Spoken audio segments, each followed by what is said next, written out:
My YouTube channel. ಎಲ್ಲರೂ ಹೇಗಿದ್ದೀರಾ? ಎಲ್ಲರೂ ಸೂಪರ್ ಆಗಿದ್ರಾ, ಮಸ್ತ್ ಆಗಿದ್ರಾ ಅನ್ಕೊಂಡಿದ್ದೀನಿ. ಬನ್ನಿ ಅದೇ ಜೋಶಲ್ಲಿ ಇವತ್ತಿನ ವಿಡಿಯೋನ ಶುರು ಮಾಡೋಣ.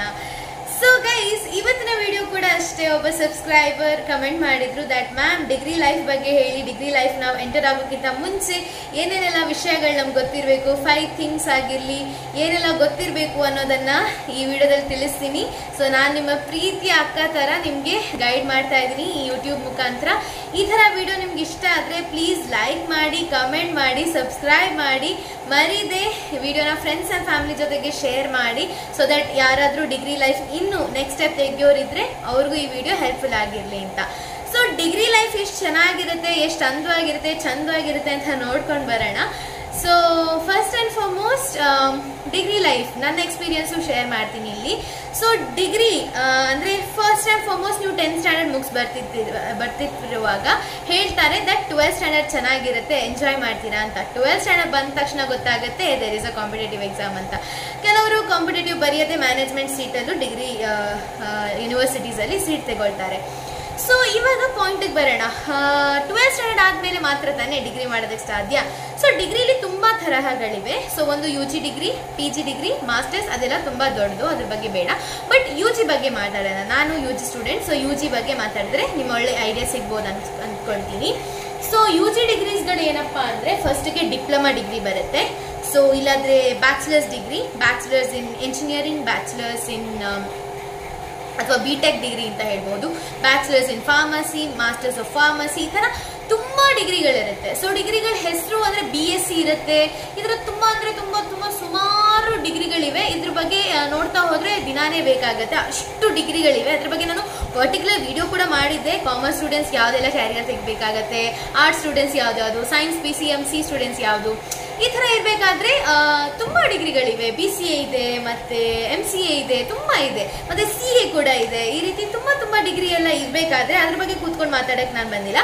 So here I am to make sure that make you understand that degree life ಹೇಗಿರುತ್ತೆ ಅಂತ. ನನ್ನ ಪರ್ಸನಲ್ ಎಕ್ಸ್ಪೀರಿಯನ್ಸನ್ನು ನಿಮ್ಮ ಜೊತೆಗೆ ಶೇರ್ ಮಾಡ್ತೀನಿ, ನೋಡ್ಕೊಳ್ಳಿ. ಫಸ್ಟಿಗೆ ನಾನು ಹೇಳಿದಾಗೆ ನನ್ನ KCET ಸ್ಟೂಡೆಂಟ್ ಥ್ರೂ ನನ್ನ ಮ್ಯಾನೇಜ್ಮೆಂಟ್ ಸೀಟ್ ಅಲ್ಲ, ನಂದು ಮೆರಿಟ್ ಸೀಟು. ಮೆರಿಟಲ್ಲಿ ನನ್ನ MS ರಾಮಯ್ಯ ಇನ್ಸ್ಟಿಟ್ಯೂಟ್ ಆಫ್ ಟೆಕ್ನಾಲಜಿಲಿ ಕೆಮಿಕಲ್ ಇಂಜಿನಿಯರಿಂಗ್ ಸೀಟ್ ಸಿಕ್ಕಿತ್ತು. ಸೊ ಆ್ಯಕ್ಚುಲಿ ಇದ್ರ ಬಗ್ಗೆ there was one negative comment about this. Negative ಅಂತ ಅಲ್ಲ, but then they actually told me that they will be only ನಿಮಗೆ 20 LPA ಅಷ್ಟೇ ಸಿಗೋದು ನಿಮ್ಮ ಕಾಲೇಜಲ್ಲಿ. But who knows bro, what if in future ಒಳ್ಳೆ ಕಂಪನಿ ಬಂದು they provide us 50 LPA also. ಎಲ್ಲ ಹಣೆ ಬರಹ ಲಕ್ ಮೇಲೆ ಇರುತ್ತೆ. ಫಾರಿನ್ ಕಂಪನೀಸ್ಗೂ ಕೆಲವೊಂದ್ಸಲ ಇವಾಗ ಸ್ಟಾರ್ಟ್ ಆಗಿದೆ ಫಾರಿನ್ ಕಂಪನೀಸ್ ಬರೋದಕ್ಕೂ. ಸೊ ದಟ್ ಅದು ಅರ್ಥ ಅಲ್ಲ that you are chemical engineering ಅಂದರೆ ನೀವು you should work in chemical field only. No, you can change the department. ನೀವು ಸಿವಿಲಲ್ಲೂ ವರ್ಕ್ ಮಾಡ್ಬೋದು, ಮೆಕ್ಯಾನಿಕಲಲ್ಲೂ ವರ್ಕ್ ಮಾಡಬಹುದು. ಬ್ಯಾಕ್ ಇನ್ ದೆನ್ ನೀವು ಸ್ಟಡಿ ಮಾಡಿರಬೇಕು ಅದ್ರ ಬಗ್ಗೆ. ಎಲೆಕ್ಟಿವ್ಸಲ್ಲಿ ಸಬ್ಜೆಕ್ಟ್ಸಲ್ಲಿ ನೀವು ಅದನ್ನು ಕಲಿತಿರ್ಬೇಕಾಗತ್ತೆ. ಸೊ ಅದು ಇಂಜಿನಿಯರಿಂಗ್ ಬರಾಗ ನಿಮಗೆ ಅರ್ಥ ಆಗುತ್ತೆ. ಸೊ ಈ ಥರ you can work in Microsoft also. That doesn't mean that engineer ಅಂದರೆ, ನಾನು ಅದೇ ಡಿಗ್ರಿ ಬಗ್ಗೆ ಹೇಳ್ತಿದ್ದೀನಿ. ಇಂಜಿನಿಯರಿಂಗ್ ಮಾಡ್ತಿದ್ದೀರಾ ಅಂದರೆ ದಟ್ ಡಸಂಟ್ ಮೀನ್ ದಟ್ ನೀವು ಇವಾಗ ಮೆಕ್ಯಾನಿಕಲ್ ಡಿಪಾರ್ಟ್ಮೆಂಟಲ್ಲಿ ಕಲಿತಿದ್ರೆ ಸ್ಟೂಡೆಂಟು ಸೆಕೆಂಡ್ ಇಯರ್ ಬರುವಾಗ ಬ್ರಾಂಚ್ ಚೇಂಜ್ ಮಾಡ್ಬೋದು. First and foremost your CGPA is good. ಹಾಗಂದರೆ ಮಾತ್ರ CGPA ಒಳ್ಳೆ ಇದ್ದರೆ ಕಂಪ್ಯೂಟರ್ ಸೈನ್ಸ್ಗೂ ಶಿಫ್ಟ್ ಆಗಿಬಿಡ್ಬೋದು. Mechanical student computer science student ಅಂದರೆ ಸ್ಟೂಡೆಂಟು ಆಗಬಹುದು. ಸೊ ನನ್ನ ಎಕ್ಸ್ಪೀರಿಯನ್ಸಲ್ಲಿ ನನ್ನ CGPA was kind of CGPA ಬಗ್ಗೆ ನಂತರ ಮಾತಾಡೋಣ. CGPA ಅದು ಏನಿದೆ ಏನಂದರೆ ಸಿಂಪಲ್ ಮಾರ್ಕ್ಸು ಪರ್ಸೆಂಟೇಜು ಅಂತ ಇದೆ ನೋಡಿ, ಅದನ್ನೇ CGPA ವೈಸ್ ನೋಡ್ತಾರೆ ಅಷ್ಟೇ, ಮತ್ತೆ ಇನ್ನೇನಿಲ್ಲ. ಅದು ಬಿಟ್ಬೇಡ, ಆ ವಿಷಯ ಬೇಡ. ಇವಾಗ ನಾವು ಮೇಯ್ನ್ ಆಗಿ ಫೋಕಸ್ಡ್ ಆಗಿ ಡಿಗ್ರಿ ಬಗ್ಗೆ ಮಾತಾಡೋಣ. ಸೊ ಡಿಗ್ರಿ ಲೈಫ್ ಹೇಗಿರುತ್ತೆ ಅಂದರೆ ಚೆನ್ನಾಗಿರುತ್ತೆ. ಡಿಗ್ರಿ ಲೈಫು ಸ್ವಲ್ಪ ಸ್ಟ್ರೆಸ್ ಇರುತ್ತೆ, but then stress compare to 12th standard ಅಷ್ಟೊಂದು ಸ್ಟ್ರೆಸ್ ಇರಲ್ಲ. ನೀವು 12th ಎಷ್ಟು ಜಾಸ್ತಿ ಪ್ರೆಷರಾಗಿ ಓದಿರ್ತೀರೋ ಅದೇ ಥರ ಇಲ್ಲೂ ಓದಿದ್ರೆ 10 out of 10 CGPA ತೆಗೊಳ್ಳೋ ಅಂತ ಚಾನ್ಸಸ್ ಇರುತ್ತೆ. ಸೊ ನನ್ನ ಡಿಗ್ರಿ ಲೈಫ್ ಹೇಗಿರುತ್ತೆ ಅಂದರೆ, ಡಿಗ್ರಿ ಲೈಫ್ ಆ್ಯಕ್ಚುಲಿ ಸ್ಟಾರ್ಟ್ ಆಗಿದಷ್ಟೇ. So first year it was really good. So MS Ramaiah ಇನ್ಸ್ಟಿಟ್ಯೂಟಲ್ಲಿ ಫಸ್ಟ್ ಆಫ್ ಆಲ್ ಇನ್ಸ್ಟಿಟ್ಯೂಟೇ ತುಂಬ ದೊಡ್ಡದು. ಅಡ್ಮಿಷನ್ ಪ್ರೊಸೆಸ್ ತುಂಬ ಕಷ್ಟವಾಗಿತ್ತು ನನಗೆ. ಯಾಕಂತ ತಿಳಿಸ್ತೀನಿ. ಸ್ವಲ್ಪ ಪ್ರೊಸೆಸ್ ಎಲ್ಲ ಅಂದರೆ ಬ್ಯಾಂಕಿದ್ದು ಪ್ರೊಸೆಸ್ ಎಲ್ಲ ಚಾಲನೆಲ್ಲ ಡೌನ್ಲೋಡ್ ಆಗದೆ ನಾನು ಇದು ಕೌನ್ಸಿಲಿಂಗ್ ಹೋಗಿದ್ದೆ.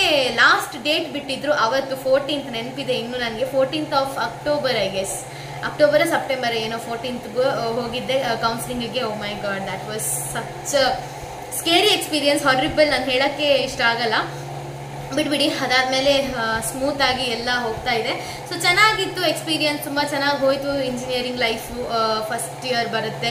ಫಸ್ಟ್ ಇಯರ್ಸಲ್ಲಿ ನಮಗೆ ಆ್ಯಕ್ಚುಲಿ ಚೆನ್ನಾಗಿತ್ತು, ಕ್ಲಾಸಸ್ ಆಗ್ತಾಯಿತ್ತು, ಎಲ್ಲದೂ ಆಗ್ತಾಯಿತ್ತು.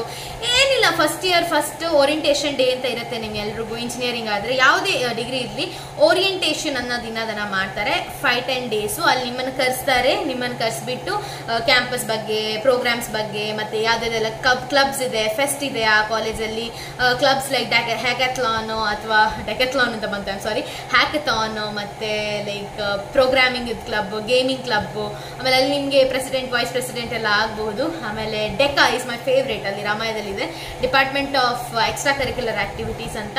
ಆಮೇಲೆ ಡ್ಯಾನ್ಸ್ ಕ್ಲಬ್ಬು, ಸಿಂಗಿಂಗ್ ಕ್ಲಬ್ಬು, ಈ ಥರ ತುಂಬ ಕ್ಲಬ್ಸ್ ಇರುತ್ತೆ, ಪಾರ್ಟೀಸ್ ಇರುತ್ತೆ.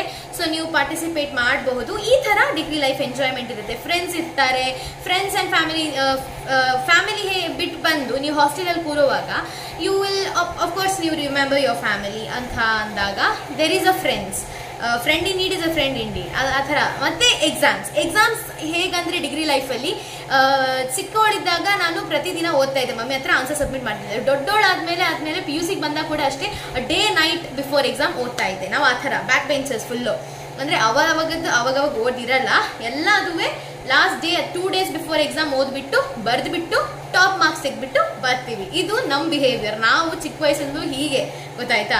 So we are all like this kind of people. So we are all not toppers we are all toppers but we are kind of silent back benchers ಅಂತ ಹೇಳ್ಬಹುದು. Thrill ಇರುತ್ತೆ college life, thrilling ಆಗಿರುತ್ತೆ, enjoy ಆಗಿರುತ್ತೆ ಮಚ್ಚ, ಯಾವುದೇ tension ಮಾಡಬೇಡ, ಚೆನ್ನಾಗಿರುತ್ತೆ. So ಇವಾಗ PUC ಮುಗಿಸಿದಷ್ಟೇ ತಾನೇ ಫಸ್ಟ್ ಇಯರು ಚೆನ್ನಾಗಿ ಹೋಗುತ್ತೆ, ಸೆಕೆಂಡ್ ಇಯರು ಚೆನ್ನಾಗಿ ಹೋಗುತ್ತೆ, ಥರ್ಡ್ ಇಯರಲ್ಲಿ ಬರುತ್ತೆ placement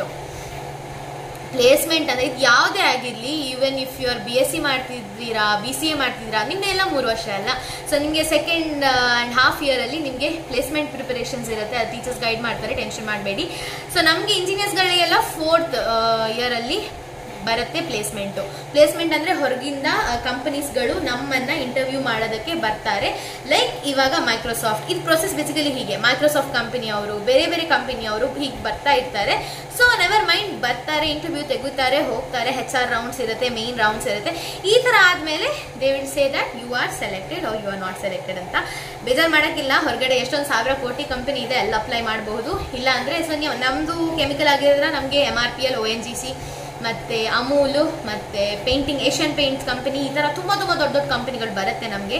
offer depend upon your skills. ಆ ಫೀಲ್ಡಲ್ಲಿ ಎಷ್ಟು ಸ್ಕಿಲ್ಫುಲ್ ಆಗಿದ್ದೀರಾ ನೀವು, ಎಷ್ಟು ವೆಲ್ ಮೈಂಡೆಡ್, ವೆಲ್ ಸೆಟಲ್ಡ್ ಅಂತ ಅದ್ರ ಮೇಲಕ್ಕೆ ನಿಮ್ಮನ್ನು ಪ್ಲೇಸ್ ಮಾಡ್ತಾರೆ ಕಂಪನಿಲಿ ಅಂತ ಹೇಳ್ಬೋದು.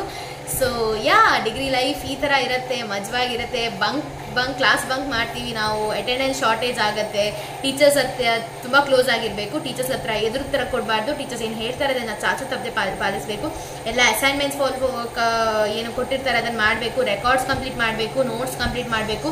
PDF ಅಲ್ಲೂ ಓದಿದ್ರು ಪಾಸ್ ಆಗ್ತೀರಾ, ನೋಟ್ಸ್ ಸುಮ್ಮನೆ ಹೆಸ್ರಿಗೆ ಬರೆದಿಡಿ. ಆದರೆ ಕ್ಲಾಸ್ ಕಾನ್ಸಂಟ್ರೇಷನಿಂದ ಕಿವಿ ಕೊಟ್ಟು ಕೇಳಿದ್ರೆ ಮಾತ್ರ ದಟ್ ಡೇ ಬಿಫೋರ್ ಎಕ್ಸಾಮ್ ಓದಿದ್ರೂ ನೀವು ಪಾಸ್ ಆಗೋದು. So that's all for today's video. Thank you so much ಎಲ್ರಿಗೂ ವಿಡಿಯೋ ನೋಡಿದ್ದಕ್ಕೆ ಧನ್ಯವಾದಗಳು. ನಿಮ್ಮ ಸಪೋರ್ಟ್, ಪ್ರೀತಿ ಇಷ್ಟು ಕೊಡ್ತಿದ್ರಲ್ಲ, ಇದಕ್ಕಿಂತ ಜಾಸ್ತಿ 100 ಪಟ್ಟು ಜಾಸ್ತಿ ಕೊಟ್ಟರೆ ಇನ್ನೂ ಖುಷಿ ಆಗುತ್ತೆ. ಸಬ್ಸ್ಕ್ರೈಬ್ ಮಾಡಿ, ನಿಮ್ಮ ಫ್ರೆಂಡ್ಸ್ ಆ್ಯಂಡ್ ಫ್ಯಾಮಿಲಿ ಜೊತೆಗೆ ಶೇರ್ ಮಾಡಿ. ಡಿಗ್ರಿ ಲೈಫಲ್ಲಿ ಯಾರು ಹಿಂಗೆ ಸ್ಟಾರ್ಟ್ ಮಾಡ್ತಿದ್ದೀರಾ ನೋಡಿ, ನಿಮ್ಗೆಲ್ರಿಗೂ ಆಲ್ ದ ಬೆಸ್ಟ್ ಅಂತ ಹೇಳ್ತಾ ಈ ವಿಡಿಯೋನ ಎಂಡ್ ಮಾಡೋಣ. ಥ್ಯಾಂಕ್ ಯು, ಧನ್ಯವಾದಗಳು. Thank you so much for watching my video. ಧನ್ಯವಾದಗಳು.